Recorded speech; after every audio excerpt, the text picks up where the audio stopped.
Let me take a moment here and introduce the panel, and then a little bit about what we're going to speak about as we wrap the day here today. And I believe, excuse me, I believe based upon some of the pre-discussion we had here, we'll have some energy injected into a discussion, which, you know, as I look across the day today too, we clearly had that, and I think there's benefit there from the different points of view. First is Bill McNabb sitting to my left. Bill is chairman, CEO of Vanguard. Probably one of the most important points about Bill, though, is he led every division in Vanguard before he took this role. So a significant amount of background to step in, and obviously he manages an organization that has over $3 trillion invested. And he'll give us in a moment his perspective on things. I've been with Bill at different times in different forums and heard the comments he's made. He's pushing some new ideas into the marketplace and has had some impact, I think, from doing that. I'll say no more about it because I'll leave that to Bill to speak about that. Patrick, as you just heard, I don't know there's a university in the U.S. you haven't been a part of, you know, from Harvard to Princeton to UC Berkeley, obviously here at Columbia, overseas as well in Europe. So he brings an international perspective to what we're talking about as well too. And then Kurt Schacht, who is the managing director of CFA Institute, and he also chairs the investment advisory board to the SEC. He's been a front thinker in a lot of the things. He has responsibility in CFA for the professional standards as well as the government relations. So he's very much in the front of what's going on in the investing marketplace and some of the changes that are taking place in the marketplace. Let me stop those introductions for that. And Bill, why don't you start us off with some comments? Thanks, Bill. And let me just say thank you to you and Ira and all your colleagues here at the center. You know, I think the work that goes on here is incredibly important. You know, when I sort of think about this work and framing it, and just, you know, I've been here for the last couple of panels and looking at the agenda earlier. You know, what you're really talking about is the broader issue of how capital gets allocated, not just in this country, but around the world increasingly. And if you think about the U.S. in particular, you know, capital allocation through the markets, through the banking system, we have probably the best mix of any economy in the world. And I think it's actually been a really important element to, you know, the sustained growth of the U.S. over the last 100 years. And so I think getting this right, if you will, is really, really important. So just a couple of words of background. As Bill said, we at Vanguard manage a little over $3 trillion, which makes us the largest mutual fund company in the world.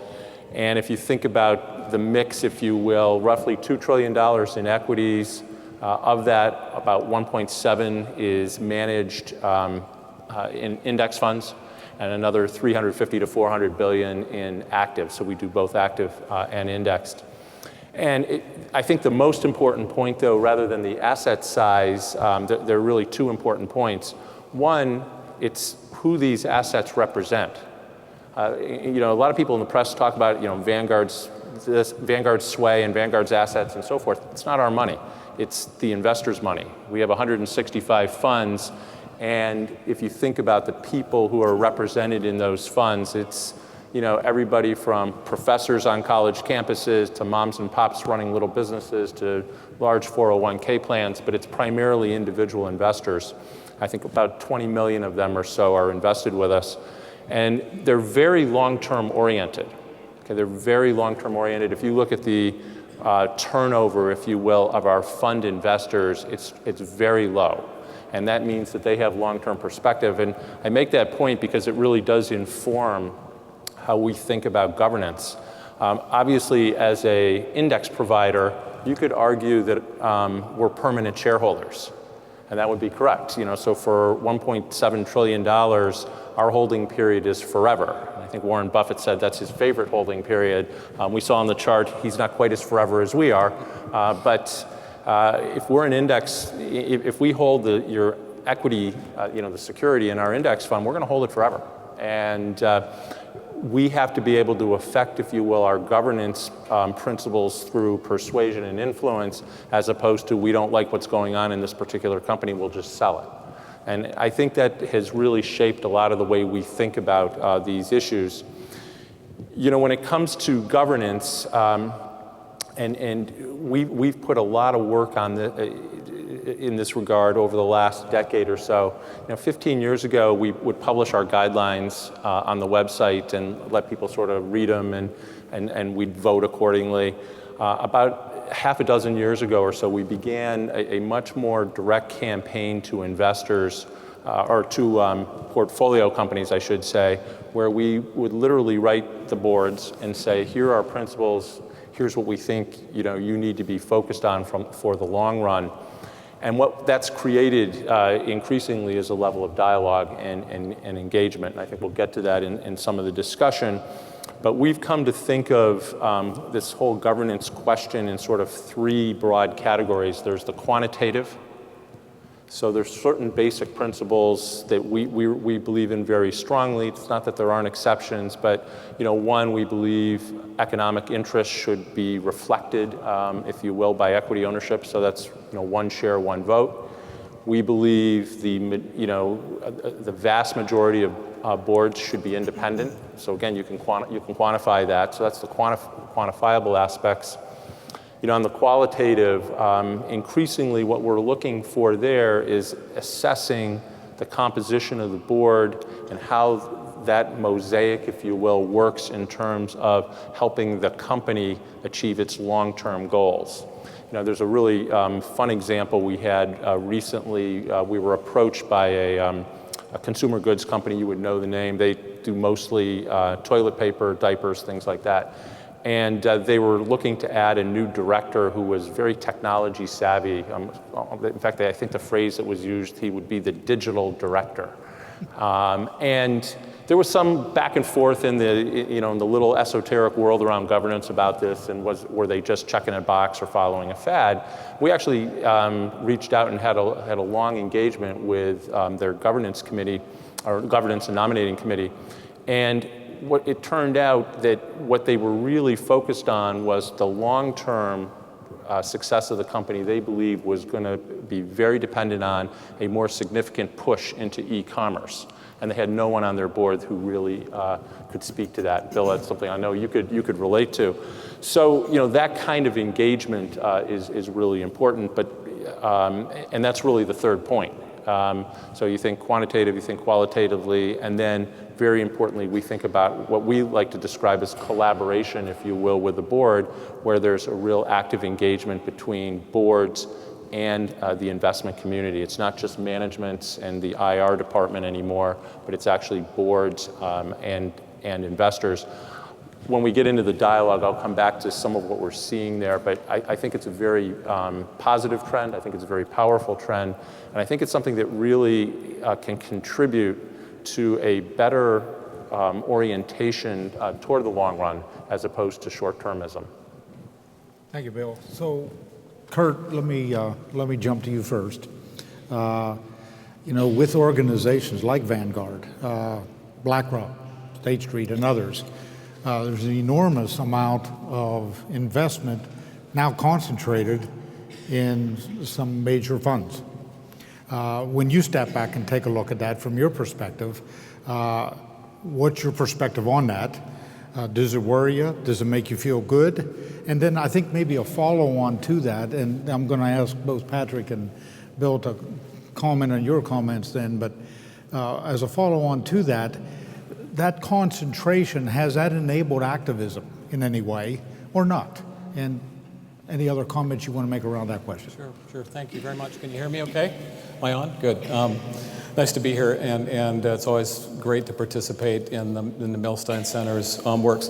I am particularly struck by the title of this session, The Array of Shareholders, because I have worked for three very different kinds of shareholders, and we tend, I think, too often to lump owners. So if you look at the corporate governance triangle and you look at that corner where the shareholders are, we sort of say those are owners and they're all the same, or they should be all the same.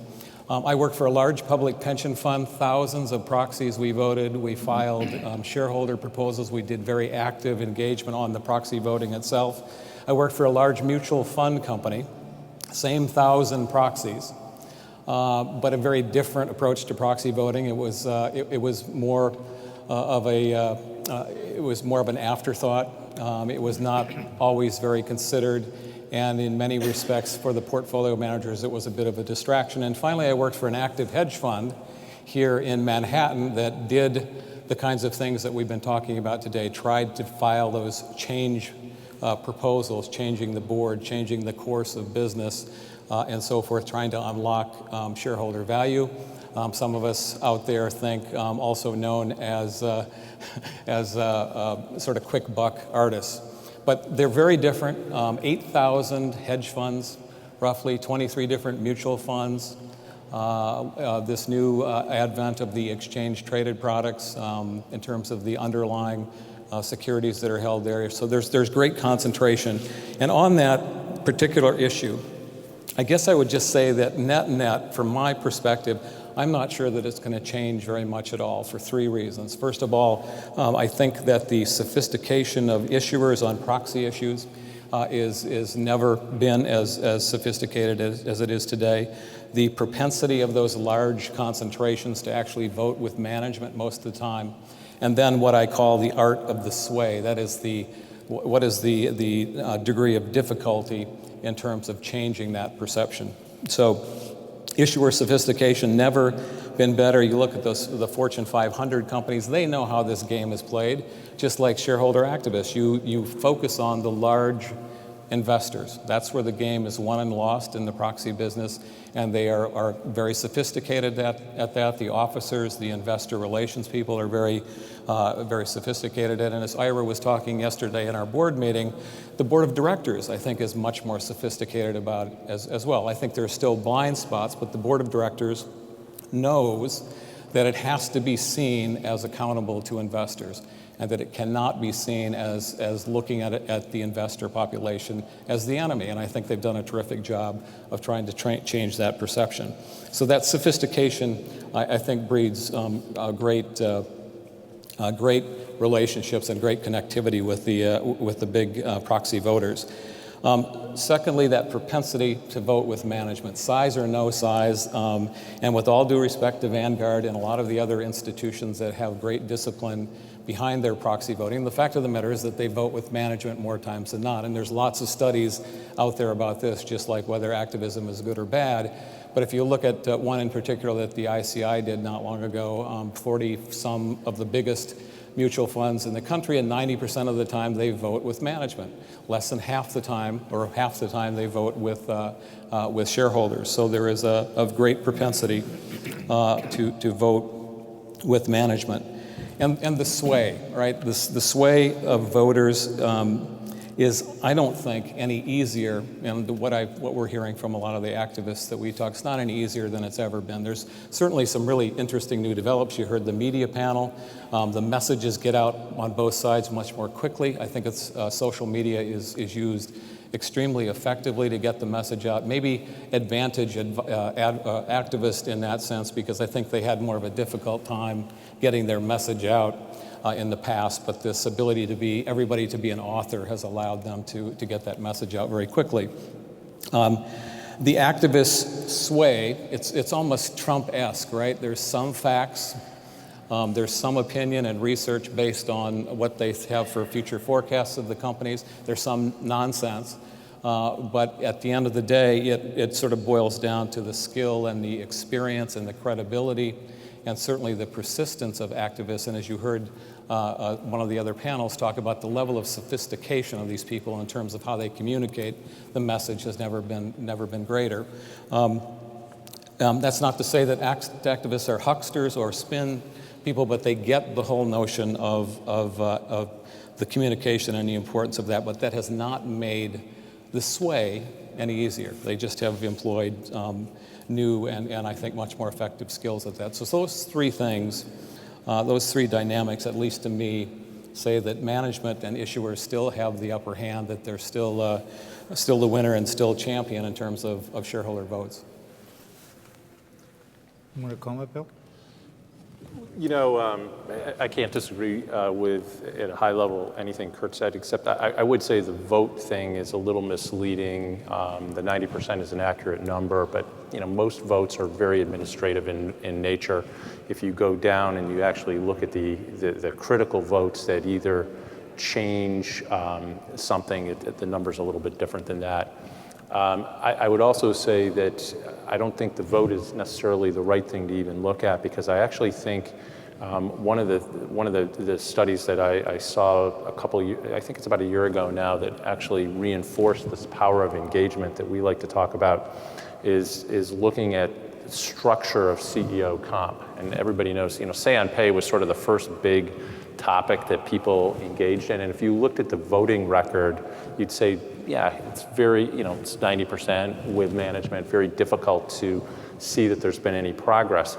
But actually the progress is really meaningful. When you go through the Fortune 1000 companies and how CEO compensation has been restructured because of say on pay, it actually demonstrates that it wasn't just votes that did it. There was actually a lot of behind the scenes engagement that actually was able to change it. Now we could still debate as to whether enough has been done and so forth, but when you look at it structurally, it's much more aligned with longer term value creation than it was, say 5 years ago. So I guess I'm a little more optimistic that thoughtful long-term investors can have impact on how companies are governed in a positive way. And it's interesting, the activists, listening to all the discussions around activism, and I've been part of some other panels, with you and others around this, I actually think it's kind of the wrong topic, because the activists, just like long-only mutual fund managers or traditional long-only pension managers, they cover a very wide spectrum. You have some investors who are by nature very short-term oriented, and that really reinforces your point. Not all owners are the same, right? Some have short-term orientation, some have long-term orientation. The fund data that you showed, was incredibly powerful. A lot of mutual fund companies, in the active side, they kind of rent the stock. They're turning the stock over. It's hard to make the case that they're long-term investors. So to me, this comes down to much more of a debate around the interests of short-term investors, if you will, versus the interest of long-term investors. I happen to believe, because of who we represent, that long-term is really, really important.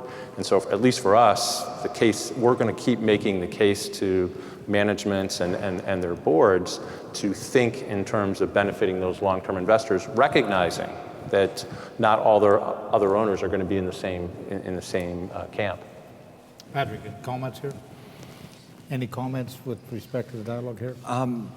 I think Vanguard is in a way a very welcome development with a long-term outlook. What I worry about, in a way, this is why I brought up these numbers about BlackRock, is the management team at Vanguard sufficiently deep to be able to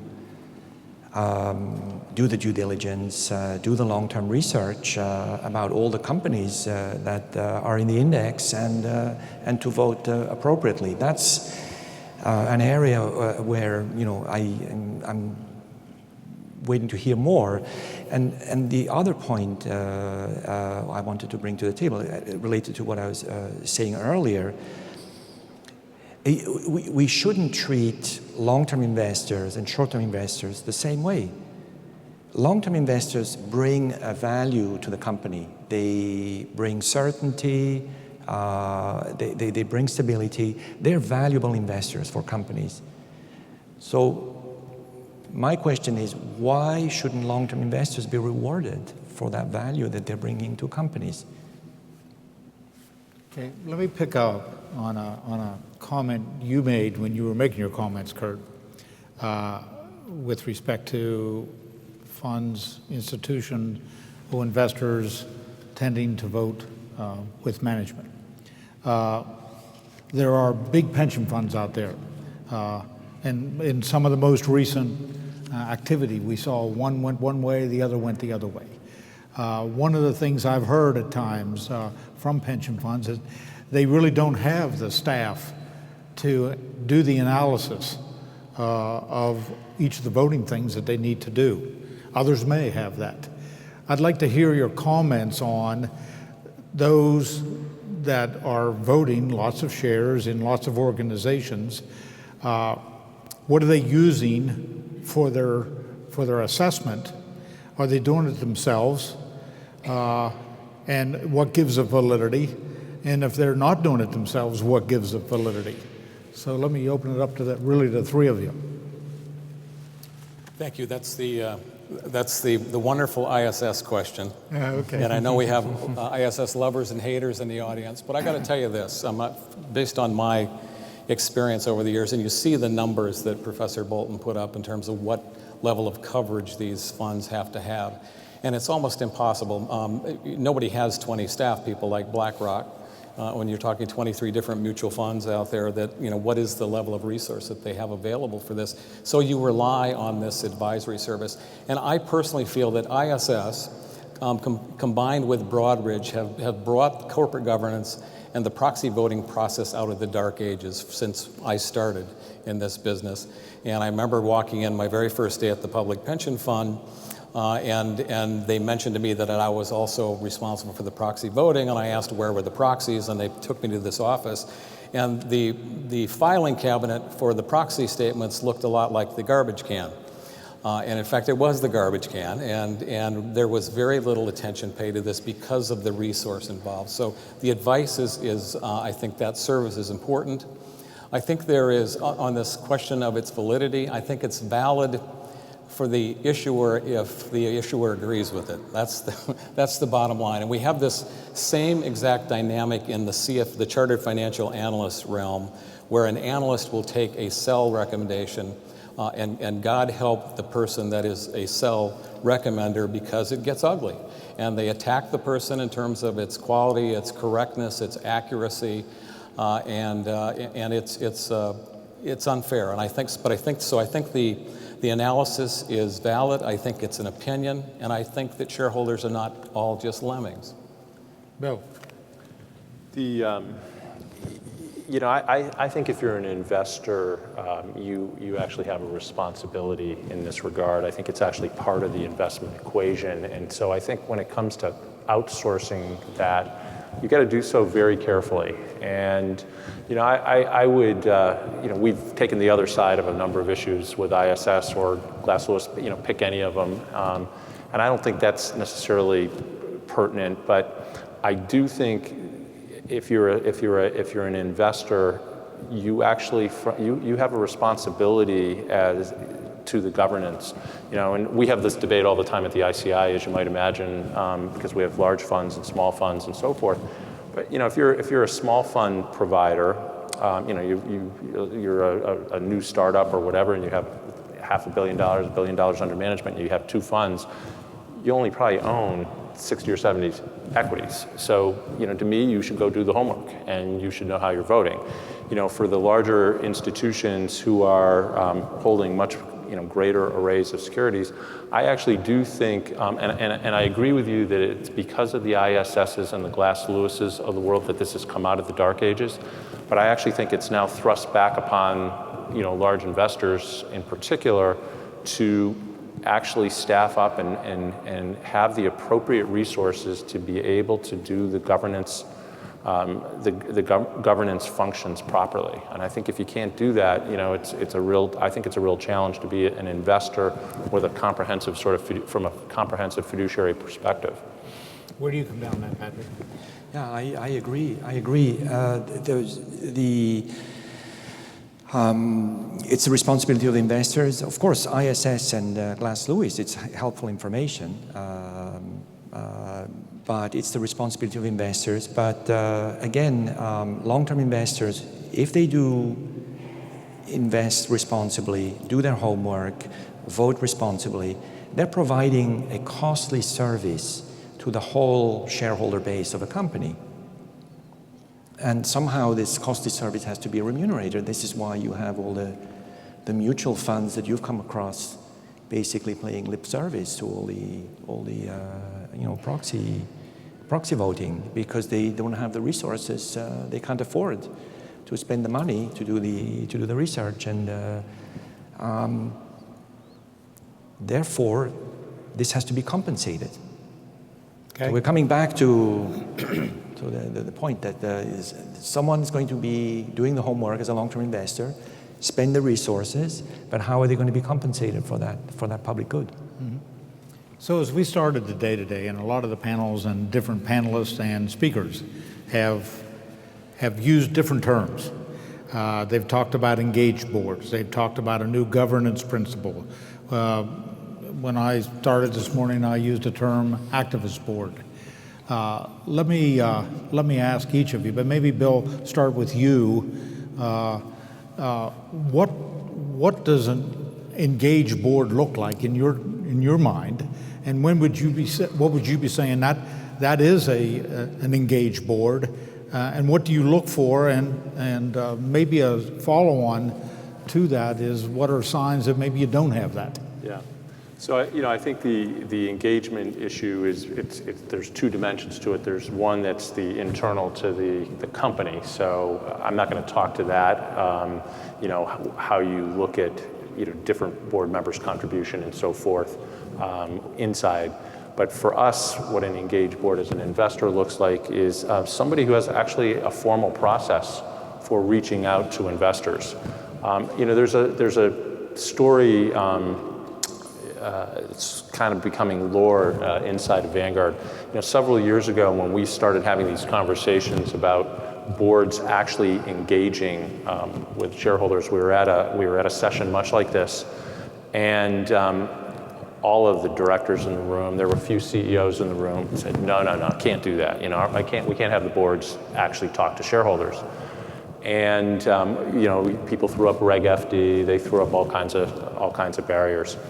And I had with me our most successful active manager at Vanguard, the portfolio manager of Vanguard Healthcare Fund. She's a portfolio manager, managing partner at Wellington Management Company. And it's the largest healthcare fund in the world, really successful, great track record. And she after she listened to all this, she said, can I just say something as a portfolio manager? And her point was to this gathered audience, I don't really want to hear from you what your strategy is and so forth. I get all that from your management team, and don't you want to hear what I think about you? Don't you want to, so imagine that you're Eli Lilly's board. Don't you want to know what I think about your strategy versus Pfizer's? Don't you want to know what I think about, the Pfizer-Wyeth merger and how that's going to impact you? And she went through this whole series of questions. And everybody was sort of stunned initially, and they said, yeah, absolutely, that would be great. And then, the flip side is, of course, she would like to hear from them about the biggest issues. How are you thinking about your management team and CEO succession in particular? How confident are you about the long-term strategy and all that? So that's this dialogue. And it's interesting, the first time we had the conversation was maybe 4 or 5 years ago, and now we're actually getting calls from many of our portfolio companies from independent lead directors, independent chairs, and sometimes accompanied with management, often not, and they want to come in and they want to talk. And part of what they want to do is, actually I think of a phrase you've used, they want to actually have an activist inside the boardroom. So they actually want to know what's on the minds of big investors, big long-term shareholders. And they want to understand that so that if somebody with a shorter-term orientation comes around and starts pushing on a lever, the longer-term investor knows how to frame it. Mm-hmm. And it's not going to be perfect. There's art to this as well, and there's judgments involved, but we're finding that that level of engagement is really, really helpful. Mm-hmm. Patrick, what's an engaged board look like to you? I wouldn't speak with experience. Okay. So I think I will, I wish I could speak with experience. Okay. That's fine. Kurt, comment. I think a couple of things. I think it's the right mix of supporting management. I think it's a right mix of being visionary and discouraging short-term behavior by management, quarterly earnings guidance. It's a board that's focused on the long-term value drivers of the company, and that it knows a serious owner concern from a gadfly owner concern, and that they deal with those issues, and they're seen as accountable to owners. I think that's the right combination of engagement and accountability. Okay. We're getting close to the end here, time-wise. I've got several more questions, but maybe we have a question out here that we can get a mic to.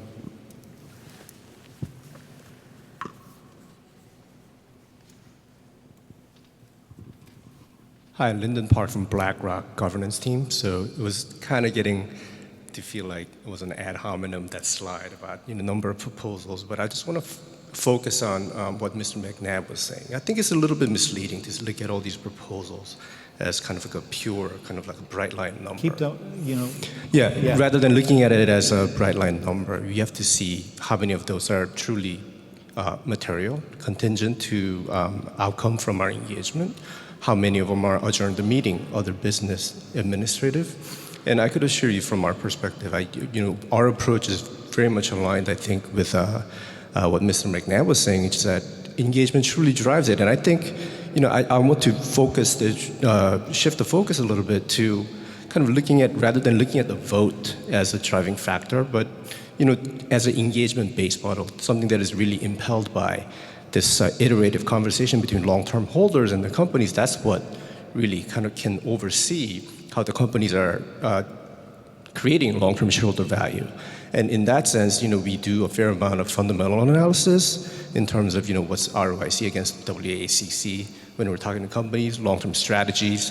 And, our record speaks for itself. You could look at the NPX. I personally draft quarterly commentaries that are publicly available on BlackRock's website about our engagements. And, you ask, what does an engaged board look like? We have an idea because we talk to these boards. And we talk to directors who failed their say on pay, and we get a lead director who's taking a black line to the proxy and really getting to it. That's an engaged director. And again, I want to just iterate, rather than looking at just kind of votes driving this kind of stewardship process that the investors and companies are engaged in, I think the right way to look at it is, what is a catalyst here? So when we're looking at contentious merger situations, it's really, we get involved, even aside from the vote-related issues, 3, 4, 5 months before it gets to a vote, we're talking to these parties, getting into the issues with the PM. So just wanted to kind of set the record straight. Okay. Anybody want to comment on it? Is there any other comment? Yes, back here. Get a mic over here. Okay, sorry.